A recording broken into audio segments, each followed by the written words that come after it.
का टारगेट क्या था? हिंदू मंदिरों को निशाना बनाना और मंदिर तोड़ना, और तोड़ने के बाद में उसके धन को लूटना। सिद्धेश्वर महादेव जी के मंदिर के 8 फीट ऊंचे शिवलिंग को इस सेना ने तोड़ा और तोड़ के 10 गाय मारकर उसके चमड़े से लपेटा और लपेटकर हाथियों के पैरों पीछे बांधकर घसीट कर यह सेना ले जा रही थी। अली कुरशब जब दक्षिण भारत गया, उसी समय उसने अपने सेनापति उलूग खान और नुसरत खान को दिल्ली रवाना किया था। और आप तो जानते हो कि इनका टारगेट क्या था? हिंदू मंदिरों को निशाना बनाना और मंदिर तोड़ना, और तोड़ने के बाद में उसके धन को लूटना। इसी सेना ने जो है रास्ते में आए हर एक हिंदू मंदिर को निशाना बनाया। वर्तमान गुजरात के पास में एक जगह है सिद्धपुर, गुजरात में एक जगह है सिद्धपुर, नाम सुना होगा। उसी सिद्धपुर के अंदर एक सिद्धेश्वर महादेव जी का मंदिर था। उस सिद्धेश्वर महादेव जी के मंदिर के 8 फीट ऊंचे शिवलिंग को इस सेना ने तोड़ा और तोड़ के 10 गाय मारकर उसके चमड़े से लपेटा और लपेटकर हाथियों के पैरों पीछे बांधकर घसीटकर यह सेना ले जा रही थी। आप अंदाजा लगा सकते हैं कि ऐसे वक्त पर किसी भी हिंदू राजा का खून खौल जाएगा। और उस समय मैं आपको बताना चाहूंगा, जिस समय यह हरकतें हो रही थी, उस समय रणथंबोर में थे, रणथंबोर में शासक थे हम्मीर देव चौहान। मेवाड़ के शासक थे उस समय समर सिंह गहलोत, और जालोर में सोनगरा वंश का शासन था।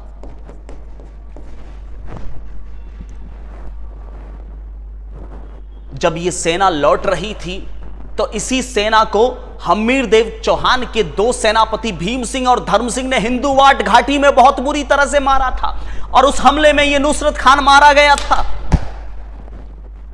यह सेना यहां से मार खाकर, हिंदूवाट घाटी से मार खाकर आगे बढ़ी और वापस सिरोही के पास में ये आकर रुकी, तो सिरोही के देवड़ाओं ने भी कूटा इस सेना को, और ये वहीं पर वो शिवलिंग छोड़ के, जो सिद्धपुर से तोड़ा गया था, वो शिवलिंग वहीं छोड़ के ये सेना धोती पकड़ के भागी और जालोर के पास में आकर लूट के माल का बंटवारा करने लगी।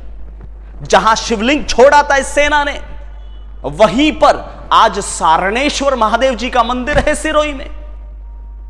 ये सारणेश्वर महादेव जी का मंदिर वही है, वही शिवलिंग है जो सिद्धपुर से तोड़ा था इस सेना ने। साथियों, अब तक के इस इतिहास में आपने यह जान लिया होगा कि यह सेना जब गुरशप सोमनाथ तोड़ने के लिए निकला, तब यह सेना जो है मेवाड़ के रास्ते से निकली थी। और उस समय मेवाड़ के राजा कौन थे? समर सिंह गहलोत। अब आप मुझे यह बताइए, क्या अली गुरशफ अर्थात अलाउद्दीन खिलजी के संबंध क्या सिर्फ रतन सिंह से थे? क्या समर सिंह से उनका कोई लेना देना नहीं था?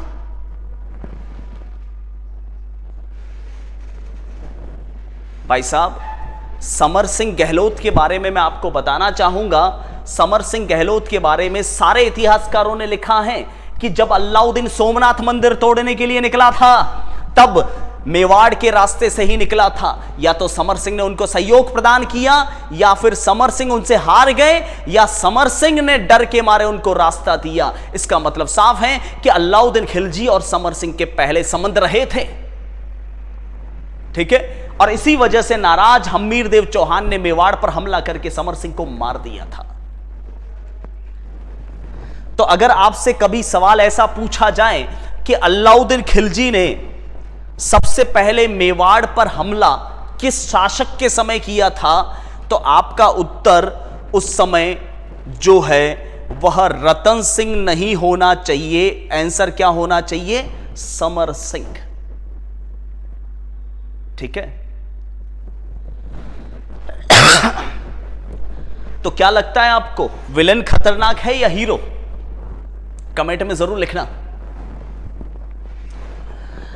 चलिए, तो समर सिंह के पश्चात में नेक्स्ट बात करेंगे हम रतन सिंह की। देखिए, समर सिंह ने या तो अलाउद्दीन खिलजी को डर के मारे रास्ता दिया।